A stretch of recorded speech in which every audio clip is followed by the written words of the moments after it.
All right, let's talk about a threat that you can't even see, but one that can absolutely bring a massive company to a grinding halt. I'm talking about a distributed denial of service attack, or DDoS for short. In this explainer, we're going to break down what it is, how it works, and, this is the important part, what it actually costs a business. So, let's start with a little thought experiment. Just imagine for a second that your company's website is a real physical store. You've got the doors open, ready for business. But then, out of nowhere, this huge, invisible crowd just materializes right in front of your entrance. They're not buying anything, they're just there, blocking the way. So what happens? Well, your real customers can't get in. And just like that, you're shut down. Well, that little nightmare scenario, that is exactly what a DDoS attack does, just in the digital world. It's basically a manufactured, on-purpose traffic jam that's designed to bring your online business to a dead stop. Think about it, right? A real-world traffic jam clogs up the freeways, and nobody's going anywhere.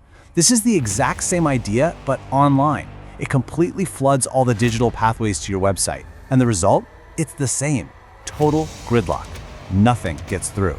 Your actual customers, the people trying to give you money, they just get stuck staring at an error page. They can't get to you at all.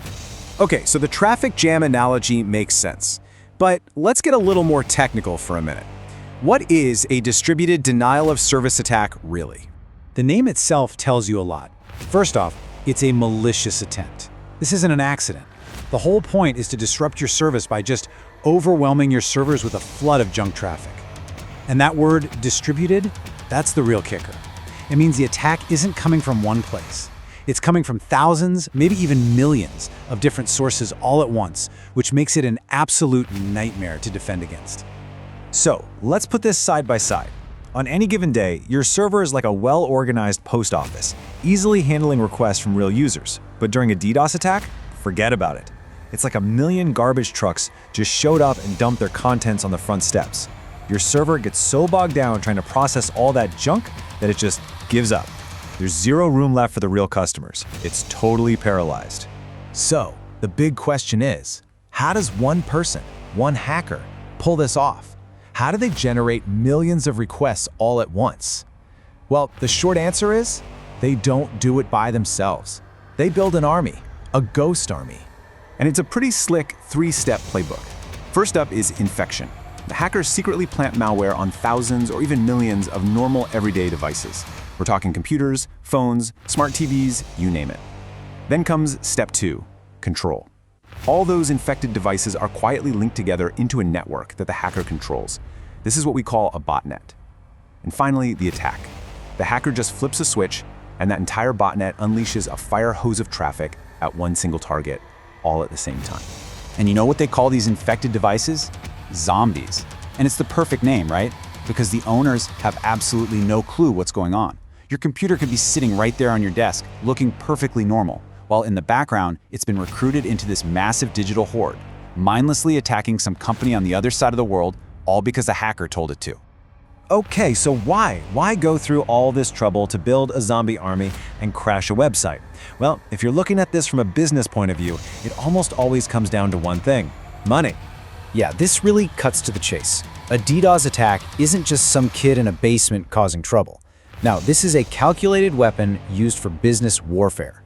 The entire point is to cause real, measurable financial damage. Just think about it. Every single minute your website is down, you're losing sales, you're ticking off your customers, and you're actively damaging your brand. And the motives? They can be all over the map, but they almost always circle back to money. They could be a competitor paying a hacker to knock you offline during a huge sale, or maybe straight up blackmail. Pay us or your site stays down. And sometimes the DDoS attack is just a big, loud distraction, right? A smokescreen to keep your security team busy while the hackers are in the background trying to steal your data. And these things can be massive. I mean, remember the Dyn attack back in 2016? It brought down huge sites like Twitter and Netflix. Or the time Amazon Web Services got hit with one of the biggest attacks ever recorded? We're talking millions in losses from that downtime. And here's the scary part. This problem isn't getting better. It's actually getting a whole lot worse. And the reason why is probably sitting in your living room right now. Just stop and think for a second about how many things in your own home are connected to the internet. It's not just your computer and your phone anymore, is it? We're talking about the Internet of Things, or IoT. It's your smart TV, your doorbell camera, your thermostat, maybe even your coffee maker. And here's the thing, every single one of those devices is a potential soldier, a potential zombie for a hacker's army. And with more of these devices coming online every day, attackers can build botnets that are bigger, stronger, and more dangerous than we've ever seen. Which leads us to the big final question. You know, in a world where pretty much every single piece of a business, from how you sell to how you operate to how you ship, is tied to the internet, is anyone really safe? Can any company truly protect itself from this kind of digital siege? That's a pretty tough question, and honestly, it's one that every single person in business needs to be thinking about.